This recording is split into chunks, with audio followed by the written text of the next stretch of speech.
안녕하십니까. 박문재입니다. 오늘 제가 말씀드리고 싶은 거는 지금 주류사회 여론에 크게 보도가 되고 또 세계보건기구에서도 이건 정말 굉장히 위험성이 있는 세계적으로 퍼질 수 있는 질환이다 하는 지카라고 그러는 거, Zika, 지카에 관한 얘기를 하겠습니다. 우선 지카가 뭐냐면 이 바이러스에 의한 병인데 이 바이러스가 처음 발견되기는 1947년에 아프리카의 우간다라고 그러는 나라가 있습니다.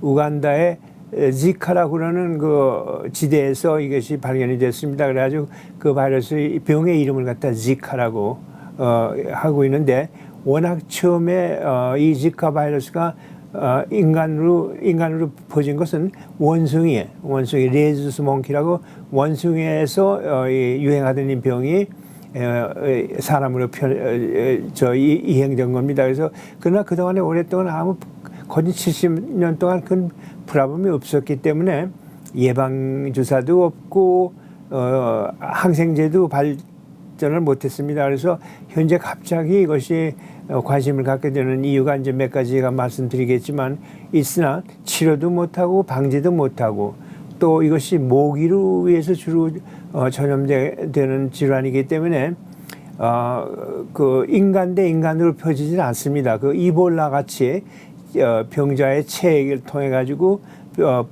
이전되지는 않기 때문에 컨트롤하기는 그런 면에서 어느 정도 쉽지 않을까 이렇게 생각이 되는 건데, 그러나 모기를 갖다가 또 물리지 않도록 조심한다는 거 여러 가지 방법이 있고 하지만 우리 미국 사회 같이 경제적으로 윤택한 사회에서는 크게 이것을 퍼지기 전에 컨트롤할 가능성은 있는데, 그러나 지금 현지에서 제일 많이 퍼지는 데가 남미의 브라질이고 그 남미, 중미, 아프리카, 인도네시아까지 퍼져 있고 인도까지 와 있다고 합니다. 그러니까는 이것이 그 현재와 같이 항공에 의한 그 교통의 방법이 수월해졌기 때문에 인간 대 인간으로 퍼지지 않는다 하더라도 그 여행객자를 통해 가지고 퍼져가지고 미국에 들어와가지고 일단 모기에 퍼지게 되면은 그렇게 되면 좀 곤란한 입장에 있습니다. 그리고 그래서 이것이 잠재적으로 참 크게 문제가 될 수 있는 질환이기 때문에 여러분 아시다시피 여러 미국의 주류사회의 신문이라든가 미디어에 계속적으로 최근에 와가지고 과거 한 3, 4일 사이에 관심을 많이 끌고 있는 병이고, 우리가 여기에 대해서 잘 인식을 하고 여기에 대한 예방에 대해서 지식상식이 있어야 하겠다고 생각해서 제가 말씀을 드립니다. 그래서 말씀드린 대로 이 병에 걸리면은 모기에 물려가지고 오는 병이니까 예방이 아주 중요합니다. 그래서 모기에 물리지 않도록 하기 위해서 예를 들면 어디 외부에 나갈 때 모기 스프레이 있죠? 모기 스프레이를 꼭 손이라든가 얼굴이라든가 이런 데 하고 나가고 피부가 노출되지 않도록 조심을 하고, 또 집 근처에 그 호수라든가 조그만 물창이 있어가지고 거기 모기가 자랄 수 있으니까 그런 경우에 그걸 전부 물을 퍼내고 없애고, 그렇지 않으면 거기다가 모기를 죽이는 약을 갖다가 뿌린다든가 해서 그리고 또 하나는 주무실 때라도 여름에 특히 들창을 열어놓지 말고 에어컨을 틀어놓고 들창을 닫고 스크린이 있으면 스크린을 꼭 하고, 이래가지고 모기에 의해서 오는 거니까 모기에 물리지 않도록 노력하는 걸 예방하는 게 제일 중요합니다. 그 이유가 아까 말씀드린 대로 백신도 없고 치료제도 없고 하니까 예방하는 게 제일 중요합니다. 그러면 이 병에 걸리면 거진 70%의 사람은 그 지카 바이러스가 몸에 들어왔다 해도 증상이 없이 그냥 지납니다. 그러나 몸에 그 지카 바이러스를 갖다가 캐리어라고 그러죠. 가지고 다닐 수 있습니다. 그래서 이런 사람이 모기에 물렸다가 자기 증상은 없어도 그 모기가 딴 사람을 물면은 딴 사람한테 이제 전이가 되는 거죠.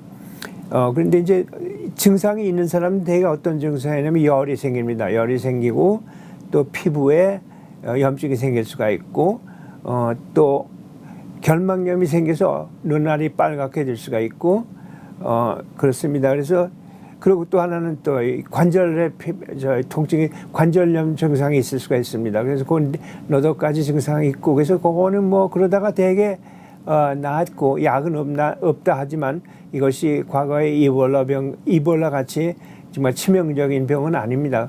그러나 이것이 중요한 거에 하나 우리가 꼭 기억해야 할 것은 이런 그 지카 바이러스에 감염된 젊은 여자가 임신이 되면은 그래 그 태아가 나와가지고서 나왔을 때 소뇌증 또는 소골증, 소두뇌증 이래가지고 머리가 줄어들습니다. 머리 사이즈도 줄어들고 그 내부에 있는 뇌도 사이즈가 줄어듭니다. 그래서 얼른 애를 보기에 의사가 아닌 분이 보더라도 얘가 이 갓난애가 좀 불암을 믿거나 머리가 왜 이렇게 작은가 이렇게 덴박 알게 되어 있습니다. 그래서 그 소뇌증이라고 제가 하는 건 제일 좋을 것 같아요. 머리가 줄어드는 것도 줄어드니까 뇌가 줄어들기 때문에 문제가 있는 거니까. 그래서 이것이 크게 이제 그러니까 그 태아는 자라가지고 바보가 되고 뇌가 발전을 못하니까 도대체 그 정상적인 생활을 못하는 치매적인 존재가 되고 성장도 제대로 못하고 말도 잘 못하고 전체적으로 발육도 잘 안 되고 해서 정말 일생 동안 크게 정말 비극적인 상태로서 자라날 수가 있습니다. 그런데 아까 말씀드린 대로 지금 현지에서 제일 이 지카가 유행하는 나라가 남미에서도 제일 큰 나라 브라질입니다. 브라질. 그래서 브라질에서는 과거 일반적으로 전국적으로 그 소뇌증에 걸려가지고 나는 애들이 그저 전국적으로 한 100명 내지 150명이 보통이었는데 지금 작년에 4,000명 이상의 난 애가 유아가 소뇌증으로 출생했습니다. 그렇기 때문에 그리고 또 지카 바이러스에 걸린 사람들의 수가 많아졌고 그래서 브라질 정부에서는 이것을 큰 나라고 또 가난한 나라고 하니까 비교적으로 이거 컨트롤하기 좀 힘들고 하니까는 젊은 여자들한테 앞으로 2년 동안은 임신을 하지 말아라 그런 그 엉뚱한 그 법령을 갖다가 권고를 갖다가 정부가 하는 그러한 우스운 상태까지 내려가고 있으며 또 한 가지 제가 말씀드리고 싶은 거는 세계 올림픽이 브라질에서 되지 않습니까? 그러면 세계 각지에서 운동선수들이라든가 관광객들이라든가 관람자들이 많이 브라질에 올 텐데 그런 경우에 그 사람들이 브라질에 체류하는 동안에 모기에 물리고 그래가지고서는 지카 바이러스를 몸에 들어가지고서는 각자 본국으로 돌아가서 각자 세계적으로 이것을 퍼뜨릴 수 있는 가능성이 또 하나 그것 때문에 있습니다. 그래서 그 올림픽을 해야 하느냐 하지 말아야 하나 이런 얘기까지 나올 정도고 물론 올림픽을 중단한다는 말은 전혀 아직도 없지만 그래서 그렇기 때문에 세계보건기구에서 경고를 크게 2, 3일 전에 냈습니다. 그리고 우리가 미국에 사는 사람으로서 우리가 조심해야 할 것은 그 현재 그 지카가 유행이 돼 있고 많이 발견되고 있는 나라가 브라질, 푸에르토리코, 캐리비안 아일랜드, 멕시코도 그렇습니다.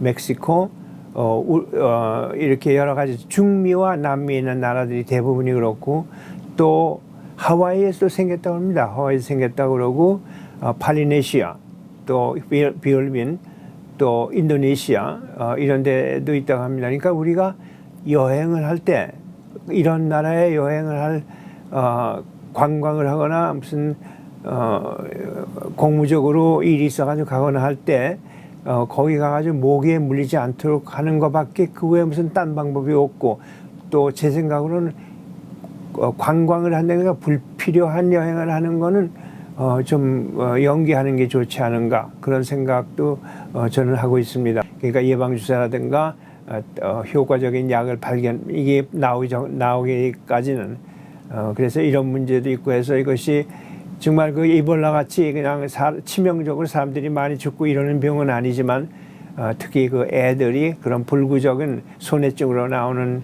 애들이 그렇게 많이 나와서 아까 말씀드린 대로 브라질에서는 보통 1년에 150명 정도 그런 애들이 나왔었는데 그런 기형아가 나왔었는데 작년에는 4,000명이나 나왔다고 그럽니다. 그러니까 이런 문제는 참 국가적으로 간단한 문제가 아니고 임시적인 문제가 아니고 그 4,000명의 소매찍으로 나온 애들은 일생 동안을 바보로서 이제 그 치매라서 성장도 제대로 못하고 자라다가 그 중에서는 제 생각에는 성장 도중에 많이 사망하리라고 생각합니다. 그래서 이런 비극적인 일이 나오지 않도록 우리가 조심해야겠습니다.